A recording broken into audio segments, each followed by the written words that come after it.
UP वक्फ board के पूर्व अध्यक्ष वसीम रिजवी ने इस्लाम धर्म को छोड़कर सनातन धर्म स्वीकार किया है। डासना स्थित काली देवी मंदिर में पूरे रीति रिवाज के साथ आज उन्होंने सनातन धर्म को स्वीकार किया और सनातन धर्म में आने के बाद उनका नाम जितेंद्र नारायण सिंह त्यागी हो गया है।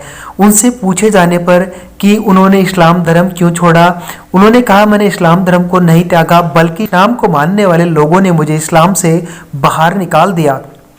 जब मैंने भगवान श्री राम के मंदिर के निर्माण की वकालत की तो उन्होंने मुझे इस्लाम से बाहर कर दिया। मैंने इस्लाम धर्म की बुराइयों को दूर करने की कोशिश की तो मेरे खिलाफ बोला गया। उन्होंने कहा कि जुम्मे की नमाज के बाद मेरे सिर पर इनाम बढ़ा दिया जाता था। इन सब वजहों से मैंने सनातन धर्म को स्वीकार किया है, क्योंकि सनातन धर्म इस दुनिया का सबसे पुराना धर्म है और इसे स्वीकार करने से पहले मैंने इसका पूरा अध्ययन किया है। उनसे जब पूछा गया कि उन्होंने डर की वजह से सनातन धर्म स्वीकार किया है या फिर अपनी मर्जी से, इस पर उन्होंने कहा कि मैंने किसी डर से सनातन धर्म स्वीकार नहीं किया, बल्कि मैंने अपने दिल से इस धर्म को स्वीकार किया है और मैं अपने फैसले खुद लेता हूँ। सनातन धर्म को स्वीकार करने का फैसला भी मेरा ही है। मेरा परिवार इस फैसले से सहमत है या नहीं, मुझे इससे कोई लेना देना नहीं है। अगर मेरे परिवार का कोई सदस्य मुझसे सहमति नहीं रखता है तो मुझे इससे कोई दुख नहीं है।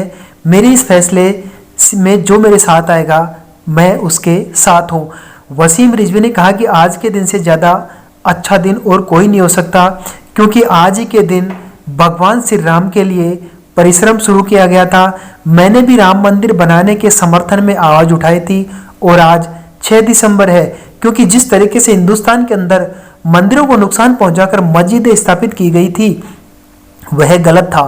अगर मस्जिद बनानी ही थी तो इस देश में जगह की कोई कमी नहीं थी, लेकिन एक बदनीयती के तहत मंदिरों को नुकसान पहुंचाकर मस्जिदें बनाई गई।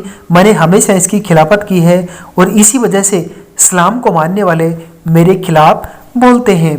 जब उनसे पूछा गया कि क्या वे राजनीति में आएंगे या किसी पार्टी के लिए प्रचार करेंगे, इस पर उन्होंने कहा, नहीं, मैं किसी भी राजनीतिक पार्टी से नहीं जुड़ा रहा हूं और न ही मैं चुनाव लड़ूंगा।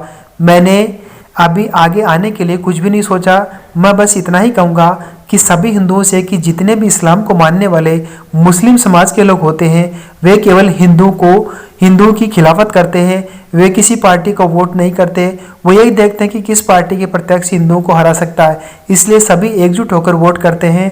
यही अपील मैं हिंदुओं से करूँगा कि वे सभी एकजुट होकर वोट करें।